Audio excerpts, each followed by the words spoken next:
गेल्या अनेक वर्षांपासून सिंचन घोटाळ्यावरून भाजप अजित पवारांना घेरत आली आहे।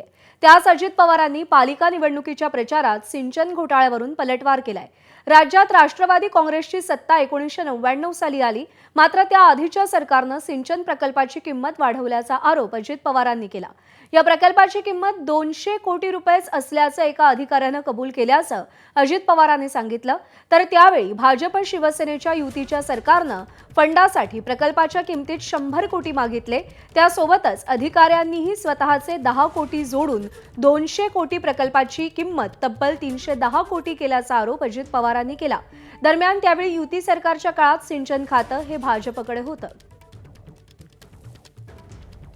महाराष्ट्र कृष्णा खोरे महामंडळ माझ्याकडे दिलेलं होतं। तुम्हाला अजूनही मी रेकॉर्ड दाखवीन, फाईल काही केलेलं नाही। त्यात पुरंदर उपसा सिंचन योजना ही 330 कोटी रुपयाची झालेली होती। मी आल्यावर ती रद्द केली। पुन्हा त्याच्याबद्दल काही अधिकाऱ्यांनी सांगितलं, दादा ह्याच्यात गडबड आहे। नंतर अधिकाऱ्याला विचारलं, अरे 110 कोटी रुपये कसे काय वाढले? ते म्हणले, आम्हाला सांगण्यात आलं की आम्हाला पार्टी फंड पाहिजे, म्हणून त्याच्यात 100 कोटी वाढवण्यात आले। त्या रिटायर झालेल्या अधिकाऱ्यांनी सांगितलं की आमच्याही लोकांनी 10 कोटी वाढवले, असे 110 कोटी वाढवले। अजूनही ती फाईल 330 कोटीची मान्यता दिली होती का नव्हती ती दाखवी। वास्तविक ते काढलं असतं तर अक्षरशः हाहाकार माजला असता, कारण सगळे पुरावे होते। दरम्यान भाजपचे नेते सुधीर मुनगंटीवार यांनी या सगळ्या संदर्भात फोनवरून काय प्रतिक्रिया दिली आहे पाहूया। या आरोपात तर काही तथ्य नाही, गंभीरताही नाही। दुर्दैवाने महानगरपालिकेच्या निवडणुका जेव्हा येतात तेव्हा विकासाभिमुख मतदान करणाऱ्या मतदारांना भ्रमित करण्यासाठी अशा कपोकल्पित किंवा ऐक्यू कथा केल्या जातात। आता मी जेव्हा तुमची ही कथा ऐकत होतो, म्हणजे तुमच्या माध्यमातून त्यांची कथा ऐकत होतो, एक ते एक अधिकारी रिटायर्ड झाला।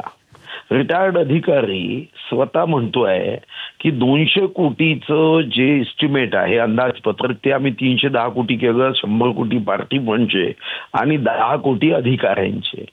असं जेव्हा तो म्हणतो तेव्हा मला बिरबलाच्या कहाणीची आठवण येते की बिरबल जसं म्हणतो ना की बेंगन अच्छा आहे, दुसऱ्या दिवशी बेंगन बुरा आहे।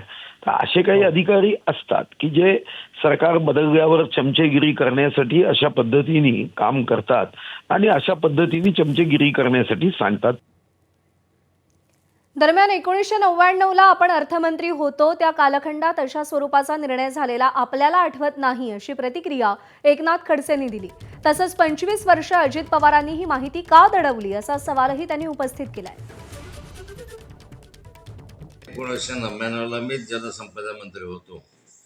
त्या कालखंडामध्ये अशा स्वरूपाचा कुठला निर्णय झाला असावा की मला तरी असं आठवत नाही आहे, आणि असं होऊ शकत नाही। कारण त्या एखाद्या 100 कोटी जर वाढवायचे असतील तर त्याचे जे एस्टिमेट कॉस्ट जे आहे आधी ते 1000 कोटी, 1200 कोटी, 500 कोटी असे असायला हवे। त्याच्यानंतर 100 कोटी वाढतील। 25 वर्ष अजितदादांनी ही माहिती का दडवली? 25 वर्ष तुम्ही भ्रष्टाचाराला संरक्षण दिलं। जनतेच्या माहितीसाठी आपण तुमच्याकडे असलेली फाईल वगैरे आहे ते खुली करावी आणि त्याच्यामधली सत्यता तपासून घ्यावी। एबीपी माझा, उघडा डोळे बघा नीट।